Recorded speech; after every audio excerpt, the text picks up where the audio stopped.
Excuse me, this is the operator. I'd like to inform participants conference is now being recorded. If you have any objections, you may disconnect at this time. Thank you.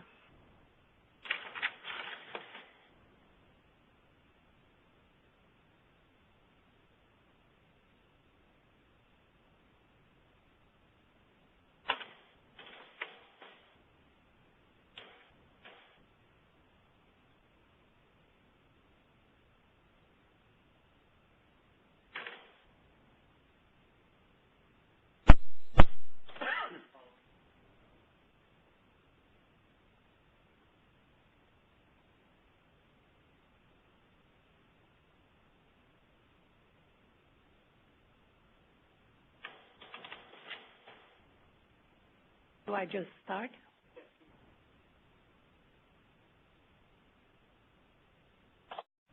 Do I have to wait for the operator? No. Okay. Good afternoon, everybody. Thank you for being here to listen to fabulous Dr. Ken Mayer. Welcome to the last Prevention Science Series talk of the year, 2015. As you know, these talks are being sponsored by CDC, the Division of STD Prevention, and by the Association of American STD Association in conjunction with each other. And we're grateful to ASPDA for making these trips and visits possible for us. It gives me tremendous pleasure today to introduce to you Dr. Kenneth Mayer. And with your permission, I'm actually going to read his biography to you because I don't want to say anything. His clinical research career focused on the natural history and transmission of HIV in the U.S. and in Asia, having developed some of the very first cohort studies and prevention interventions dealing with the AIDS epidemic. Dr. Mayer published some of the earliest data describing the prevalence of HIV among men who had sex with men in the early 1980s and co-authored his first paper showing that antiretroviral drugs suppressed HIV replication in humans and the first safety study of tenofovir vaginal gel in humans. Dr. Mayer was trained in internal medicine at Beth Israel Hospital and in infectious diseases and molecular epidemiology at Brigham and Women's Hospital. As the founding medical research director of Fenway Health, he created a community health research program that has developed an international reputation for its capability to conduct community-based peer-reviewed research. He's currently a professor at Harvard Medical School, a professor in global health population at Harvard T. School of Public Health, and attending physician and director of HIV prevention research at Beth Israel Deaconess Hospital in Boston. Starting in 1994, he has been a principal investigator of NIH-funded HTPN, HPPN, and MPN clinical trials units, focusing on biobehavioral HIV prevention research. He has co-authored more than 600 peer-reviewed publications, co-authored the first text on AIDS for the general public, and has co-edited 5 academic texts. He has served on the national boards of MPAR, HIVMA, and GLMA, was a member of the CDC HERSA HIV/AIDS Advisory Committee, and is currently a member, and he serves on the PEPFAR Advisory Committee of Disparities. Dr. Mayer is going to have some slides during his lecture which include data that has not been published yet. So I request that none of you use his slides without specific permission from Dr. Mayer in the future. Ken, please. Thank you.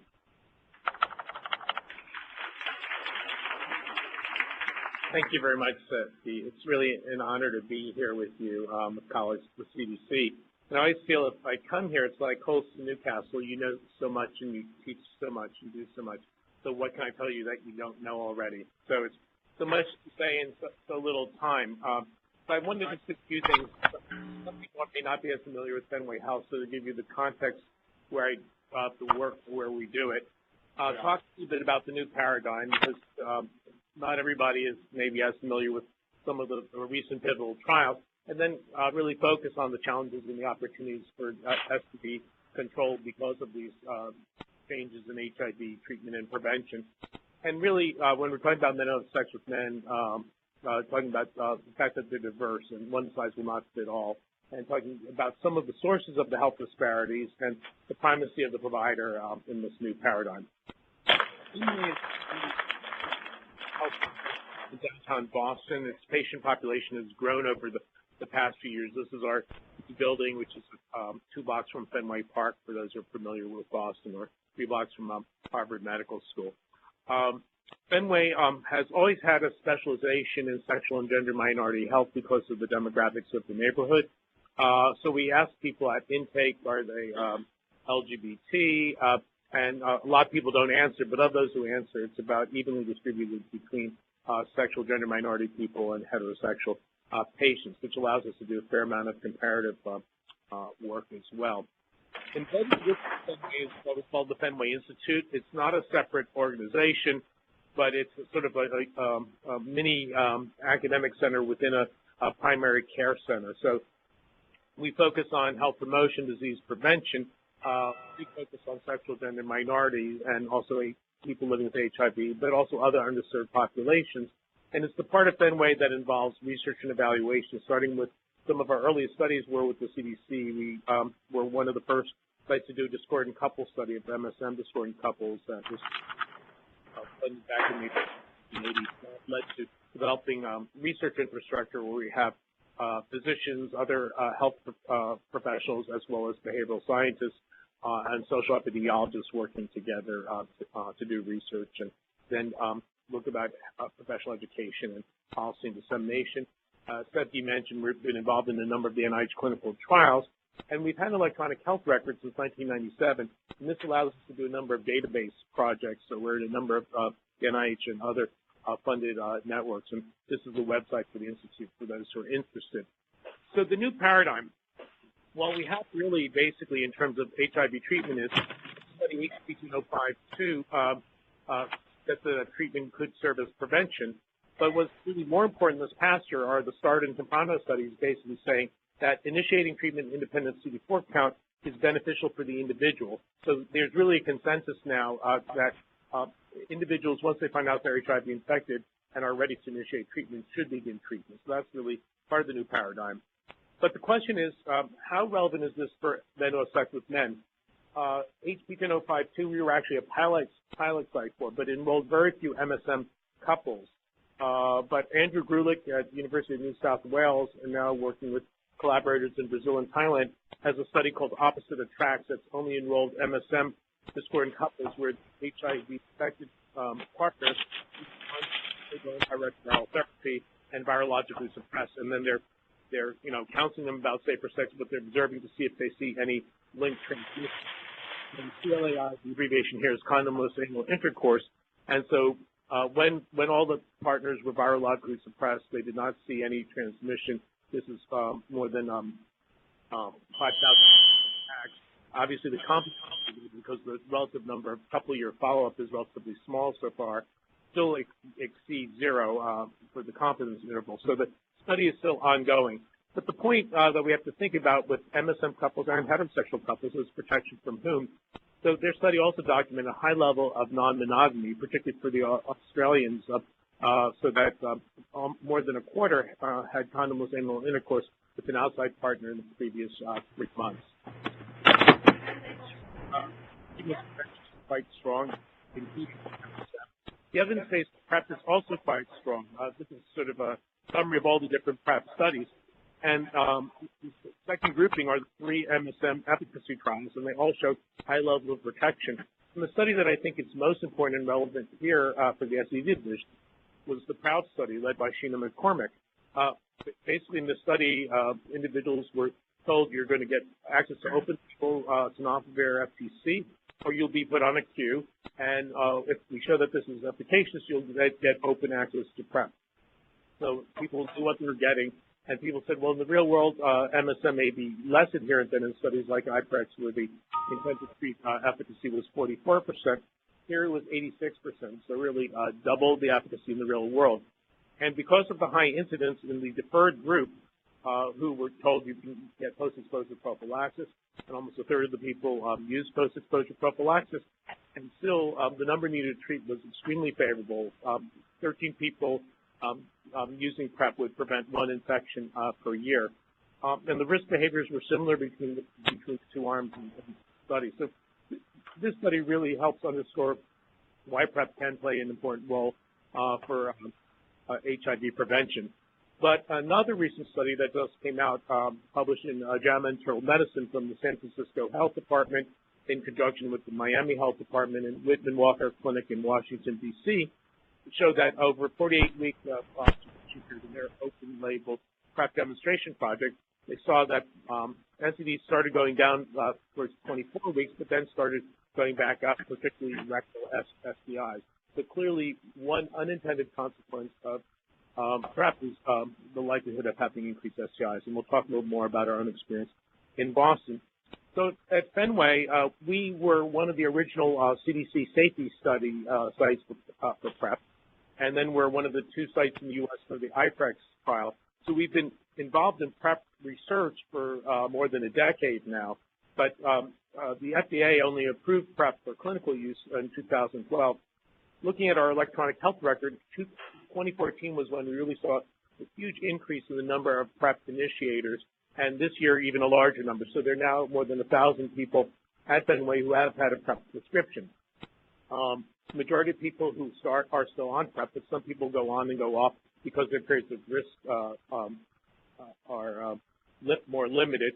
The sociodemographics of the PrEP users reflect the sociodemographics at Fenway. So about a quarter to a fifth of the individuals are people from communities of color, about 10% Black MSM, and about 10% Latino MSM accessing PrEP.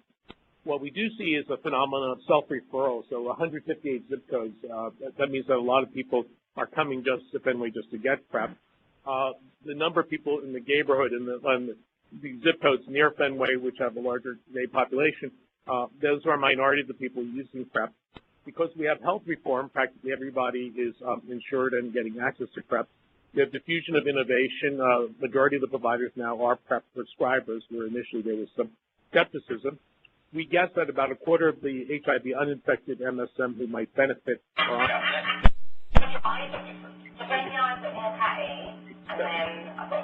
So these next few slides are the ones that Dr. Rao mentioned that for PrEP they're not widely circulated because they've not been presented anywhere till today.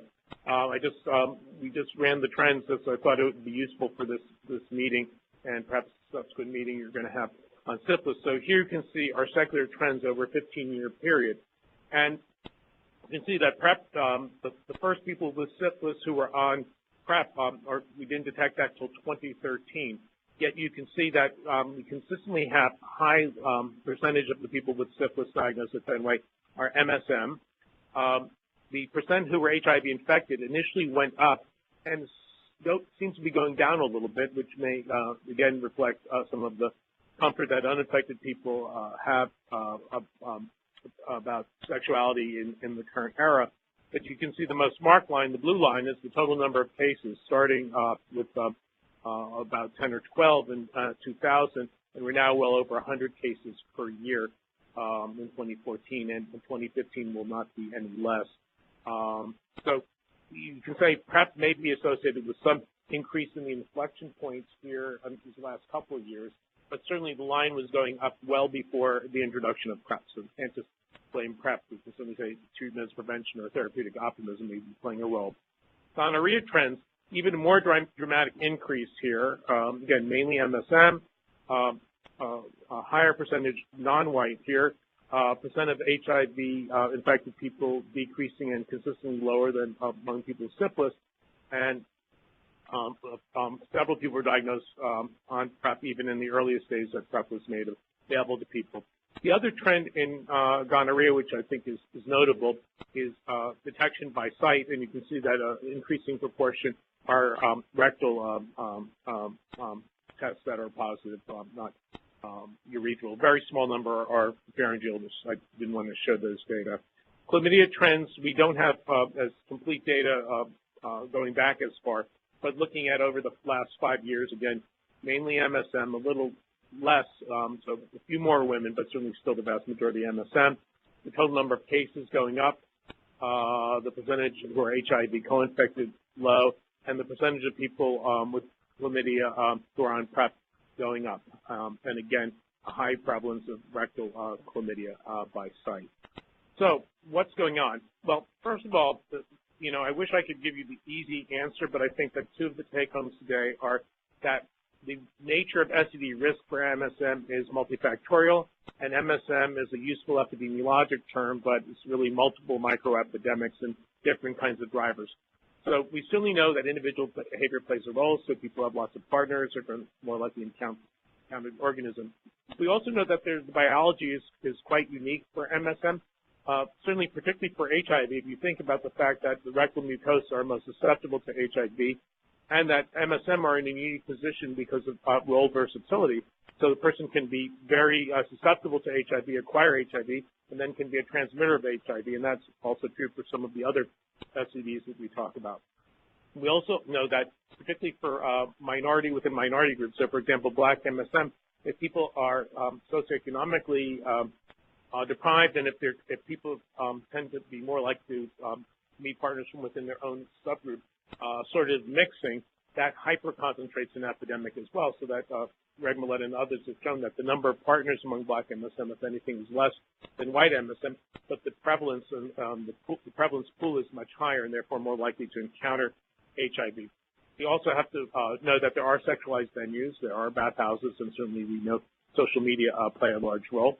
And then another set of issues that I think are very important to attend to, and I think that as STD division, behavioral health component and social and behavioral factors have to be integrated into the approach, that homophobia has health consequences, and that particularly internationally, you've heard from Syphilis earlier this year, the criminalization of discrimination in healthcare settings also impedes disclosure and timely receipt of health services.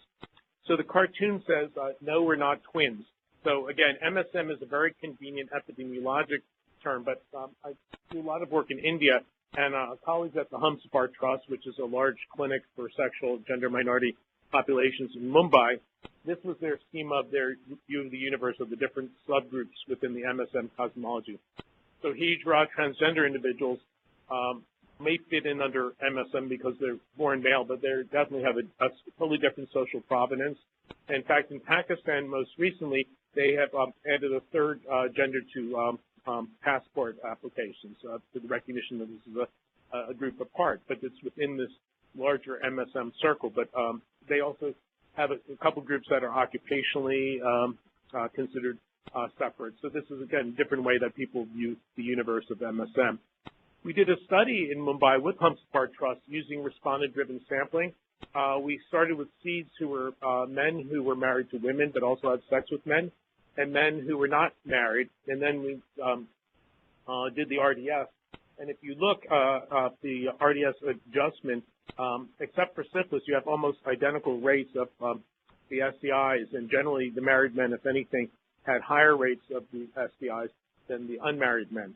So in the Indian cosmology, if you are an insertive partner, so if you are a Tanti, so you identify as male, you're the insertive partner, you have a wife, you have children, you're really not thinking about that you need to take preventive measures because all the media, all the outreach are to gay men or perceived effeminate men. So again, it's this disjunction between identity, attraction, and behavior that we have to attend to really get our prevention messages more on target if we're going to try to reach the key populations.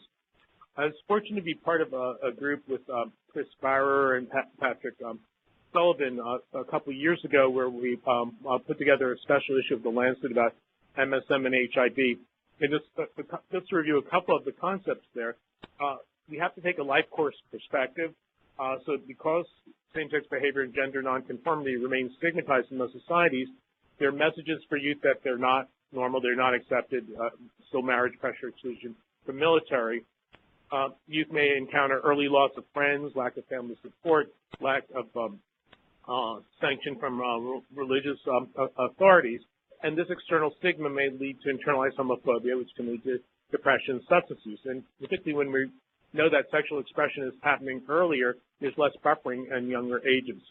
In terms of mental health issues, if you look at life course history, prevalence of depression is very high levels for MSM in the U.S. and in other countries, and being depressed is certainly associated with a variety of things, but also is associated with not engaging in self-protective behaviors.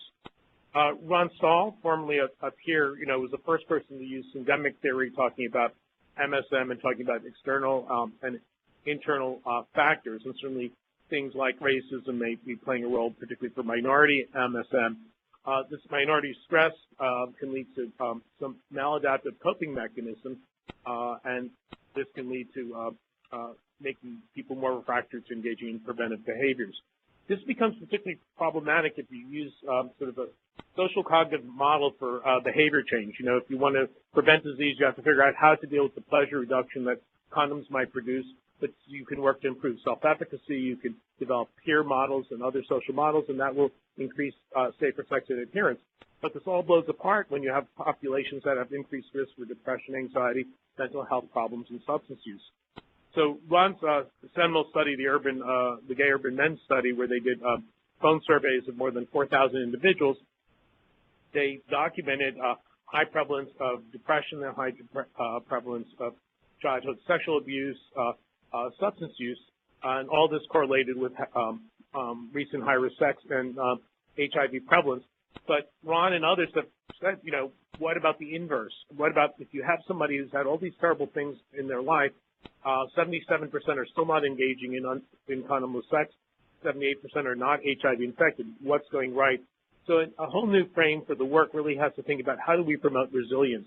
So my colleague, Steve Safran, and with a behavioral scientist collaborator in India, Beena Thomas, we have an RO1 in Mumbai and Chennai to work with MSM and try to use peer support mechanism to try to deal with some of these psychosocial stresses and try to help people model what are adaptive responses to dealing with the concerns they have about their sexuality in society. And the study is sufficiently powered to be able to look at HIV and STI incidents. So it's just early days of the study, but hopefully in the next 3 to 4 years, we'll have an answer about whether this approach may be useful as an HIV STD prevention measure.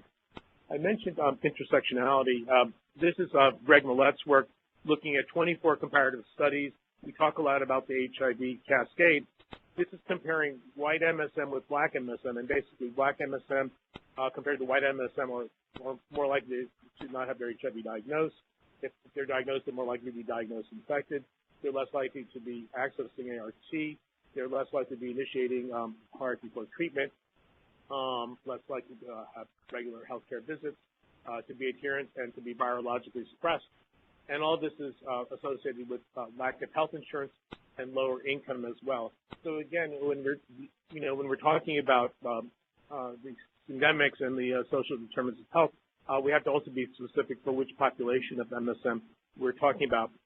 Another group of MSM that we don't pay enough attention to are MSM sex workers. And studies from around the world suggest that rates of HIV are extremely high, as well as other STIs. And so one of the questions is, sex workers, if sex is a means of livelihood, what is the role of conditional cash transfer? So working with a Peruvian behavioral health economist in Mexico, Omar Galarraga, at the biggest STD clinic in Mexico City, the Condesa Clinic, and they're starting to try to look at the role of conditional cash transfer to see if that can, if people come back without STIs and come back without HIV and get economically incentivized, if that's helpful and as an intervention for this population. Another place where I would love to make a pitch here to you at the CDC, I've had conversations with various people in the program for years, is we don't do enough work in bathhouses. Again, most people are meeting partners on the web these days, but bringing people in online is not so easy. Bathhouses, it's Sutton's Law. That's where the money is. This is where people may be engaging in this behaviors. I had worked at Brown for many years, and Providence is sort of a destination location in New England, having 1.5 bathhouses. There's a small, sort of very rundown one, and then there's sort of a larger one called the megaplex, which allowed us to do some HIV STI testing. And you can see here the prevalence of HIV and STIs is higher than at other testing facilities in the region. And we found a big disjunction between what people were doing and what they thought about their risk. So we found that men who said that they had engaged in unprotected condomless anal sex and condomless oral sex, that was about 31% of the men, and they thought that this behavior was not high enough for them to be at risk for HIV. So clearly, both education and more screening and thinking about other interventions that we can do in bathhouses is the place where we really could have more traction. I want to very quickly remind us that when we're talking about sexual gender minorities, transgender individuals have very specific sexual health issues that we're not attending to and have distinct forms of stigma and rejection. And, this blanket term MSM has been very unfortunate for many transgender women, feeling that the interventions are really not addressing their personal and cultural needs. And yet, it's a population that is very small, which, so when we do studies, it makes people not very happy. You have to recruit in multiple places to get sufficiently large size to show impact. But it also means that we don't have necessarily specific data. So, for example, the IPREC study really had such a small number of transgender women, we couldn't say independently about what the effect was. And if anything, adherence was not as good among transgender women, so we didn't see as much of a benefit of PrEP. So we really need transgender-specific interventions. Just to give you an example, we work with an NGO in Lima, Peru, Impacta, that sees a variety of sexual gender minority populations. And if you look in terms of sexual orientation, people came into their SD clinic. The rates of syphilis in particular were much, much higher among the transgender women than they were among the male-identified MSM. So again, a population we really need to attend to if we really want to work on STIs and sexual gender minority populations. I'd also be remiss not to note that there are some subpopulations of women who have sex with women who also are at higher risk for STIs. And certainly work from Australia and work of Junior Marasa certainly suggests that there's some women having sex with women attending STD clinics who are bisexual, who may have more partners, may have more risky partners, and other studies suggesting that some women only have sex with women will, if they have male partners, the male partners are more likely to be bisexual or HIV infected. So certainly there are other issues for key sexual gender minority populations we have to pay attention to. So I just want to wind down talking a little more about PrEP and where we are with it and how this may or may not play into some of the work you're doing here in program. So you here at CDC have come out with an estimate of the number of Americans who might benefit from PrEP based on national probability surveys. So the numbers for MSM are close to 500,000, and certainly a large number of heterosexual adults, and obviously knowing partners' risk is a big challenge in many of the settings of that population. But just even the number of 500,000 MSM is quite large. So where are we in terms of PrEP? So Manhunt, one of the MSM social networking sites, is actually based in Cambridge, Massachusetts. So knowing the people who own Manhunt afforded us the opportunity to collaborate with them on a number of web surveys. The great thing about web surveys are you get a huge N. The terrible thing about web surveys are you really don't know how representative it is of the total population. So obviously it has to be taken with a grain of salt. But we were able to do two surveys and just publish this amazing behavior, one in August 2013, the other in January 2014. And if you look at the bottom, initially this is among individuals, most of whom we say would benefit from with PrEP. The prevalence of condomless anal sex was over 60% in the first sample and over 70% in the second sample. So the usage of PrEP in August 2013 was 1.5%, January 2014, 2.3%. Is this changing? And the suggestion is that it is. These are data from Gilead. They were able to get data from a national pharmacy chain that was associated with about 40% of all Truvada, Tenofovir FTC prescriptions. And you can see an inflection point really taking place towards the end of 2014 into 2015, that the number prescriptions has increased. They also are, Gilead is also providing free drug or some other support to a number of different demonstration projects. So here's just the list of the different cities around the U.S. where there are active PrEP projects underway now. So certainly I would suggest that there's some more scale-up. These implementation projects have about 8,000 participants. The pharmacy study with the 40%, the total was a little over 8,000. If that was 40%, you sort of do the math, that might come to about 20,000. So all in all, there could be maybe as many as 30,000 people, but certainly that's substantially less than 490,000 people the CDC suggests might be appropriate candidates for PrEP.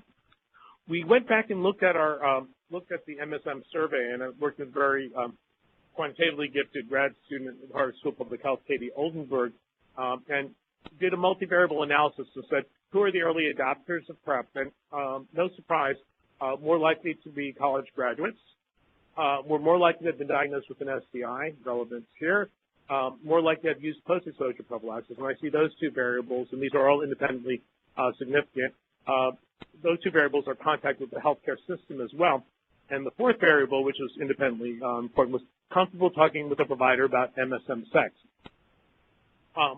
We then went and did a further exercise, Katie did. The Human Rights Campaign has an index of states that are more and less affirming of LGBT issues, you know, marriage equality, anti-discrimination in employment, provision of sex education in schools.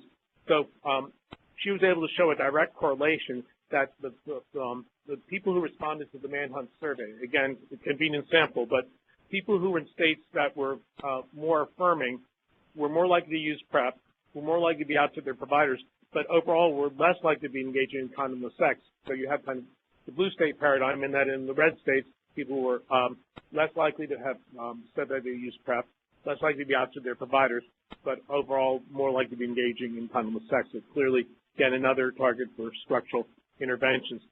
So providers are a challenge, and I see this division as really having an important role to think about how do we best educate and engage providers around STDs. If we just look at things like HIV screening providers, this was a sample of MSM. Only about 30% said they were offered HIV testing by a provider in the previous year, and only 44% had disclosed their sexuality to their provider. So this is a problem. So why are MSM so disinclined to disclose to providers? Well, there's a long history of bias in healthcare. So earlier surveys of California physicians found that many providers were uncomfortable taking care of LGBT patients. Survey of the general public from 2007, not that long ago, a large number of people said they'd change providers if they knew that their provider was gay. And then in recent studies of medical students, double-digit prevalence of people saying that they felt that LGBT students were mistreated or they reported being in hostile environments. So clearly a lot we have to do. And providers are key in providing PrEP. PrEP is not something you get in off the counter.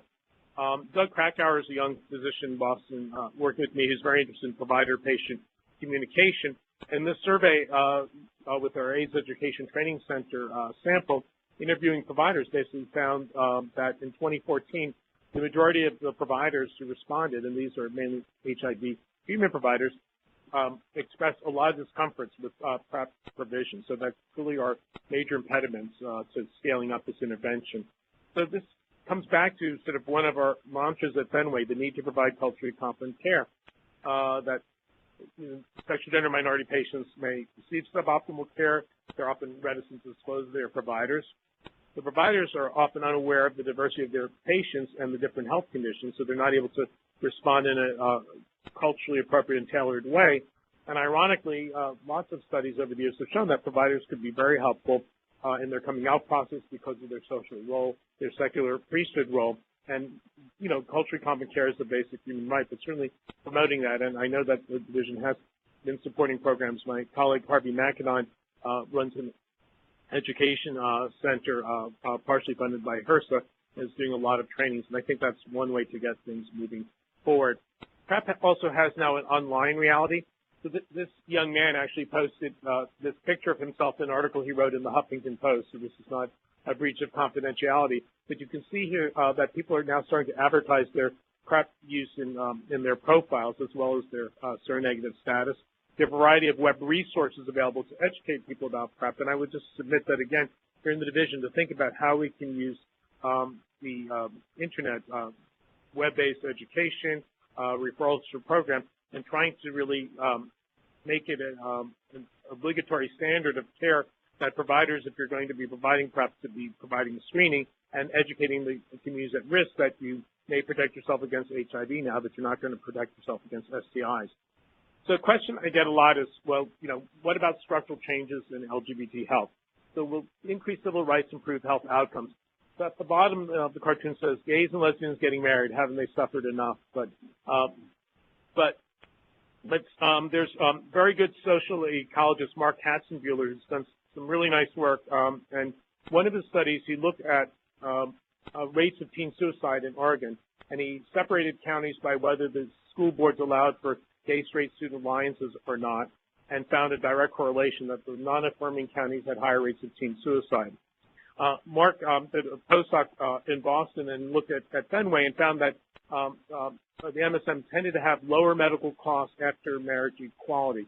But again, these ecological observations are very interesting and thought-provoking, but they obviously are not definitive, and there may be lots of unmeasured confounding. And clearly for you as infectious epidemic professionals, STD and HIV rates have not gone down in Europe and the U.S. Certainly, even though we're seeing a declining epidemic in rates of new HIV infections, for example, in Boston, you saw the high rates of new STDs, and HIV rates among MSM have not gone down commensurate with the rates going down in other communities. So the fact that we have this disjunction between improvements in civil society be due to the high prevalence that already existed. So you already have a high population prevalence. So therefore, even if you're lowering your risk, you still have a substantial likelihood of encountering the infection, or things like therapeutic optimism, which was already described back in the early HAART era, and now with the PrEP may be further contributing. We don't want to take back human rights because they're not associated with a decrease in STDs, but we have to factor in the fact that human rights alone may not be sufficient, or at least in the short run, to change things. So in conclusion, there are a number of messages I hope to take away from this review. Sexual gender minority people are diverse, and their risks are going to vary greatly. They have similar health conditions than others, but are at increased risk for STDs because of biological, behavioral, as well as social and structural issues. Early initiation of HAART and PrEP offer new opportunities to engage at-risk persons and providers in STD diagnosis and disease control. Important, though, to engage the whole person and not think of them as a vector of disease or collection of risk factors. And with these new combination interventions, these are long-term strategies. These are not vaccines and these are not cures. So therefore, if we're talking about people taking a pill a day and needing medical monitoring, we should take advantage of that and try to think of the opportunities that can afford us to educate professionals and try to inculcate best practices as part of this. And part of this is really going to be important, is engaging providers to understand the intended and unintended consequences of the new paradigm. So I thank you for your attention, and I wanted to make sure there was time for discussion, so thank you very much.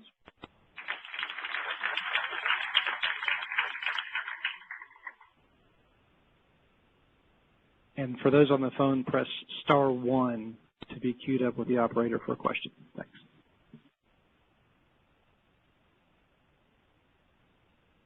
Hi, Kim. Great talk, Ken. Thank you. One of the interesting things that from your talk is thinking about the increase in STIs. And can you speculate on what's happening? Are there any differences in terms of screening practices that you're doing in your clinic? And what else can the provider do? I'm seeing the same thing in my clinic, that syphilis is really taking an upsurge again, and all the people that I'm seeing are people that are virologically controlled. Yep. So I wanted your comments on that. What else can we do as providers? I think low-hanging fruit low-hanging fruit is frequent screening and more creative approaches to partner identification. I think those are really, that to me is the sweet spot. So clearly, the PrEP patients, at least at Fenway, are getting much more screening, I think, than people prior to the era of PrEP. Prior to the era of PrEP, patients weren't coming in regularly. The majority of these STIs are asymptomatic, so the interval between diagnoses, I think was much longer. Hard to prove, because obviously we're not going to follow when somebody first inquires and say, let's see when the next person gets infected. But I am tracking the screening rates, and screening rates of the PrEP patients is pretty concordant with quarterly screening, closer to quarterly screening, which is not the norm for most HIV uninfected asymptomatic MSM. So I think, but there's still a minority of the STI patients that I showed you today. So clearly there's other things going on. I think we had an earlier Q&A before, and again, my one lobbying thing is I think DIS could be much improved in many settings. So I'm speaking as an aggrieved person who thinks that the public funds should be going to the institutions where the largest number of infections are seen, so the DIS people are embedded, and like literally the minute you have a new diagnosis, there's somebody who's going to do that partner notification who's physically there on premise who can talk to the person and then do sort of more of a concierge management to get to work with people to get to identify their partners. But I think we're up against a challenge. I think particularly with syphilis, a fair number of the people also are not necessarily engaging in condomless anal sex, but because of the the high disease burden, I think there's plenty of oral sex transmissions that are still occurring as well. So the other comment I wanted you to comment on is the current guidelines now for PrEP recommend screening every 6 months. And I wanted you to comment because a lot of the people that I'm talking to in the community are associating the STI screening when they're coming in for their PrEP visit at 3 months, which to me makes much more sense. That's our recommendation, yeah. So I wanted to find out are you aware in terms of most people around the country are going to the every 3 months? I'm not aware. I don't think that's been systematically looked at. It'd be an interesting little survey to do. And again, it also might be a good opportunity to pull some of the data from some of the different programs, because I'd certainly be happy to collaborate on sharing data with a couple of places to show what the incidence is among the PrEP users. So that would be a subset. But we have but one thing with our electronic health record, I know who's on PrEP, and I know what the STD rates were.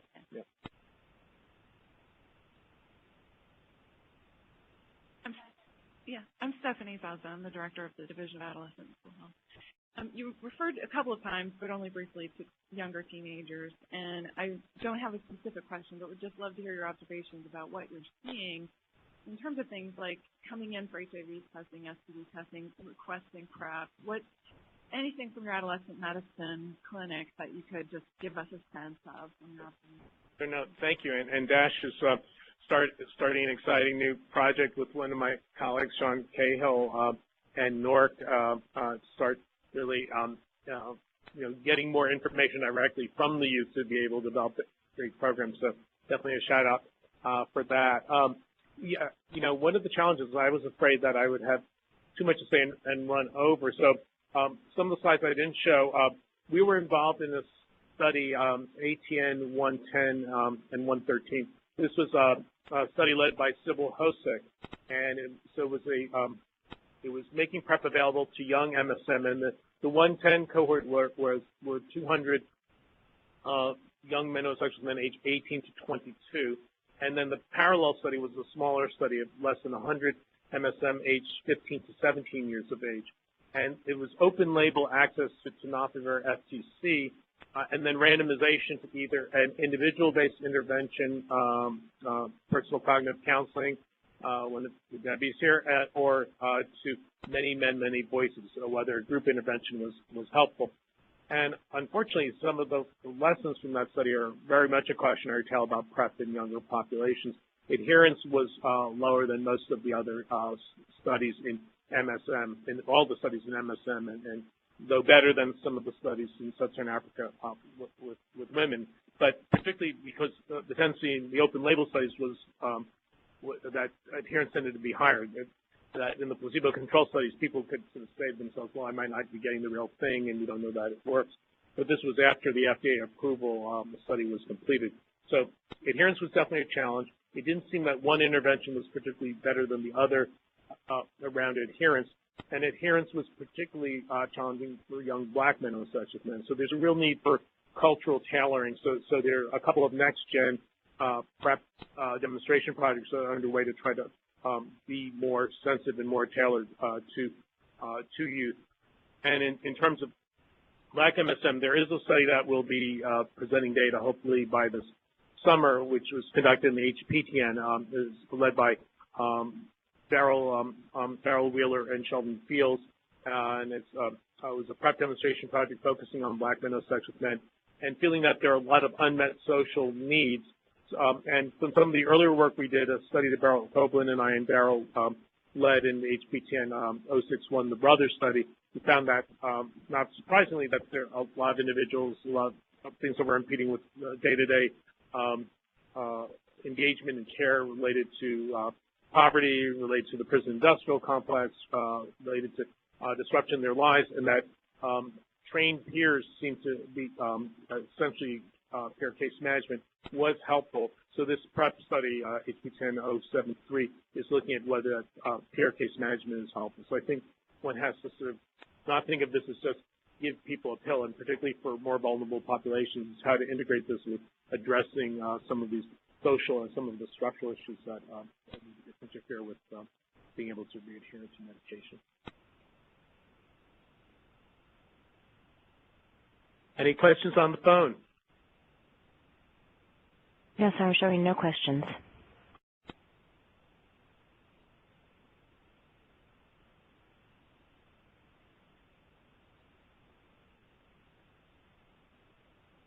You know, I'm sorry I had to leave in the earlier question and answer session. One of the issues, obviously, is that if you're screening 3 or every 6 months, and you're only seeing maybe 3 or 4 or 5% of that sexually active population of MSM, you're really not going to do much for the population rate, particularly when you're drawing from beyond just the Fenway area, as you pointed out.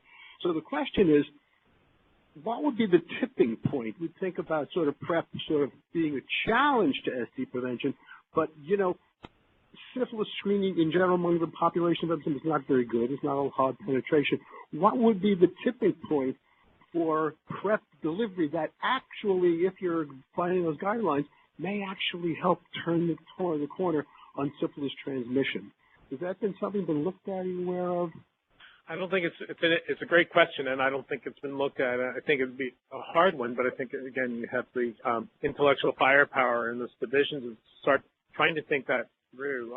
You know, because again, it's, you know, PrEP is only a piece of the puzzle. It's really how to improve partner services as well. Then once you do that, because, you know, the PrEP is bringing that person in on a regular basis, but the person who gave them syphilis may or may not be using PrEP. Absolutely, but at least you have the healthcare system supporting that care. You have, for the other stuff, you know, a challenge in terms of providing service. At least you have the deep-pocketed healthcare system that would be hopefully on your side. No, I agree. I mean, I think, you know, again, I know that PrEP raises a lot of anxiety and a lot of quarters, and I see it as, again, it's an opportunity. You know, I mean, it may be a moot point. It may never get to scale, you know, because again, it's you know, not without cost, and there's this conspiracy of silence with patients and providers. So there may be, you know, getting to a tipping point may have so many other barriers that may be moot, that I think it'd be great to sort of anticipate best case scenario. And again, I think with the bully pulpit that you have at CDC, I mean, it should be perceived as medical malpractice to provide PrEP and not do aggressive STI screening. It should be, you know, perceived as bad practice to not be talking to people regularly about their sex lives, and then to not consider PrEP when somebody is at substantial risk of acquiring HIV. But, you know, I realize that resources make that tough, but certainly some of the educational efforts that you do may be helpful in moving this forward. Another chapter for the guidelines, right?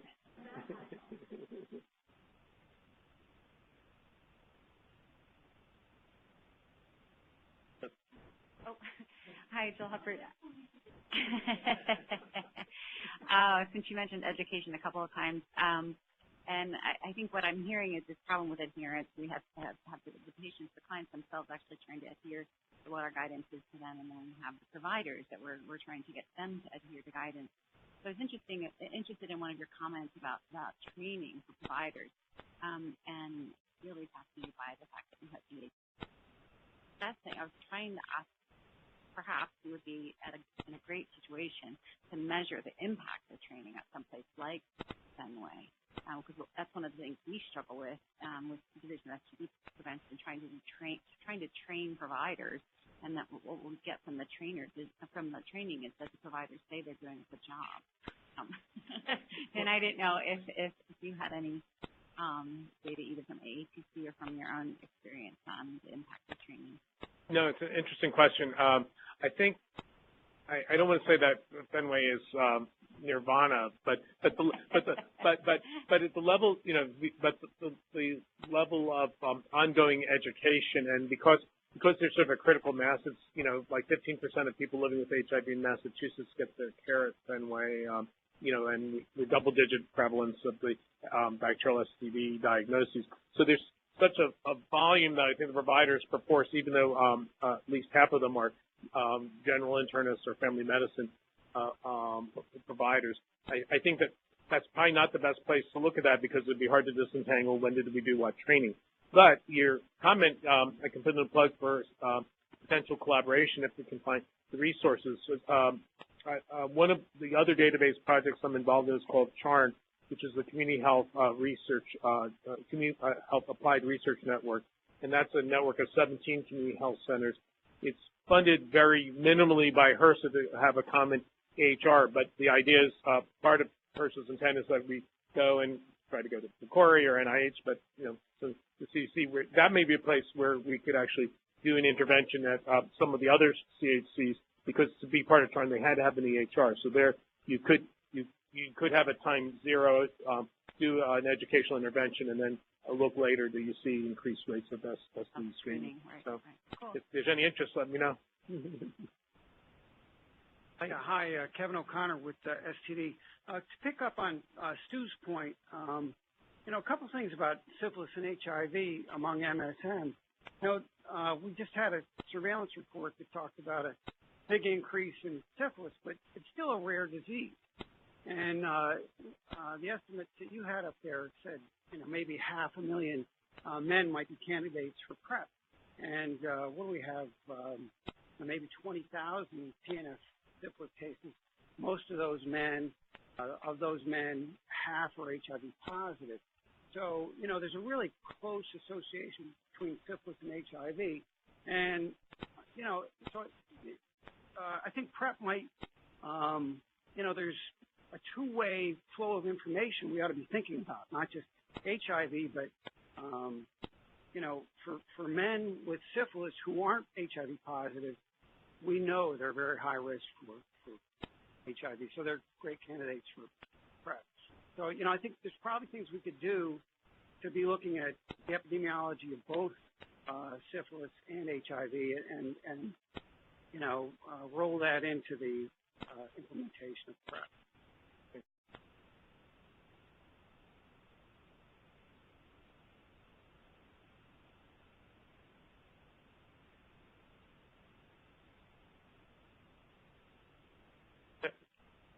Any questions there?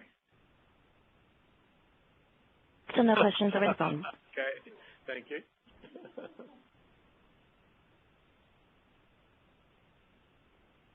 Thank you very much.